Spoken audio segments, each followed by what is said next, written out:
सामुदायिक स्वास्थ्य केंद्र केसली में महिला को नहीं मिल पा रहा नसबंदी सर्टिफिकेट। ऑपरेशन फेल हो जाने के बाद चक्कर काटने को मजबूर महिला। परिवार नियोजन को ध्यान में रखते हुए परिवार कल्याण विभाग महिलाओं की नसबंदी कराने पर तो जोर देता है, लेकिन नसबंदी होने के प्रमाण पत्र के रूप में दिए जाने वाले मेडिकल सर्टिफिकेट पर कोई ध्यान नहीं देता है। जिन महिलाओं की नसबंदी होती है उनमें से कई ऐसी होती हैं जिनकी नसबंदी का सर्टिफिकेट नहीं मिल पाता है।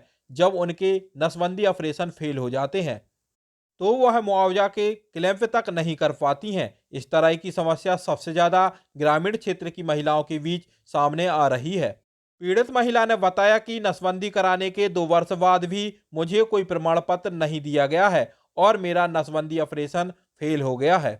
ऑपरेशन कराने के लिए आशा एएनएम सभी घर पर आते हैं। नसबंदी के बाद स्वास्थ्य परीक्षण और प्रमाण पत्र देने के लिए कोई भी नहीं आया है। महिला के पति कामता पटेल ने जानकारी देते हुए बताया कि मैं 2 वर्षों से स्वास्थ्य केंद्र के चक्कर लगा रहा हूं। सीएम हेल्पलाइन पर भी शिकायत करने के बाद भी अभी तक कोई सुनवाई और जांच नहीं की गई है। वहीं नसबंदी ऑपरेशन फेल होने पर केसली के वीएमओ दीपक दुबे का क्या कहना है, आइए आपको भी सुनाते हैं।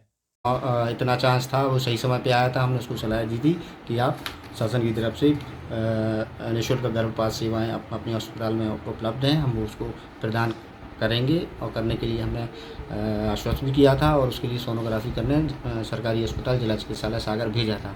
नहीं, वो यद्यपि वो स्वयं मुझे दिखाने आया था, तो हम किसी और पे उसको नहीं डालेंगे, मेरे खुद के संज्ञान में है।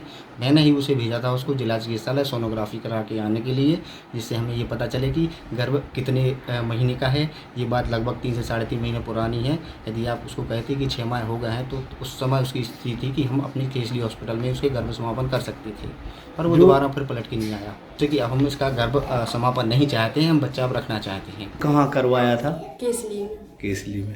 तो ऑपरेशन के पहले कौन आया था यहाँ आपको मोटिवेट करने या जानकारी देने का ऑपरेशन करवा लो जरूरी है? जी, फिर उसके बाद उसके बाद फिर वो सिस्टर आई थी जो टीका लगाने आती थी, तो ये 10 बार आई, 10 बार घर के चक्कर भी काटे उनने कि आप ऑपरेशन करा लो, जबकि हमारे लिए ऑपरेशन कराना नहीं था। हम सोच रहे थे हमारा बच्चा बड़ा हो जाएगा उसके बाद ऑपरेशन कराएंगे, तो जी ज़बरदस्ती लोग आ गए। अभी जो टाँगे काटने आई तो इसके बाद भी इन्हें ये नहीं बताया कि आप सर्टिफिकेट लो हमसे। कोई हमारे लिए जानकारी नहीं थी, हम काम करने वाले आदमी का ऑपरेशन हुआ था, हमारे लिए तो डेट ही मालूम नहीं थी।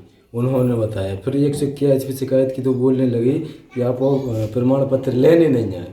तो मैंने कहा कि प्रमाण पत्र हम लेने नहीं आए, तो आपके यहाँ बना रखा वो दे दो हमारे लिए, हम क्लेम कर देंगे। तो ना वो दे रहे ना आप बना रहा है, कोई जानकारी नहीं दे रहा है ना कोई जानकारी दे रहा हमारे लिए। हमने 11 जनवरी को 181 पर शिकायत की थी, तो आज कम से कम 1-1.5 महीने हो गए, 2 महीने। और उसके पहले शिकायत करने के पहले हम कम से कम 2 महीने से फिर रहे।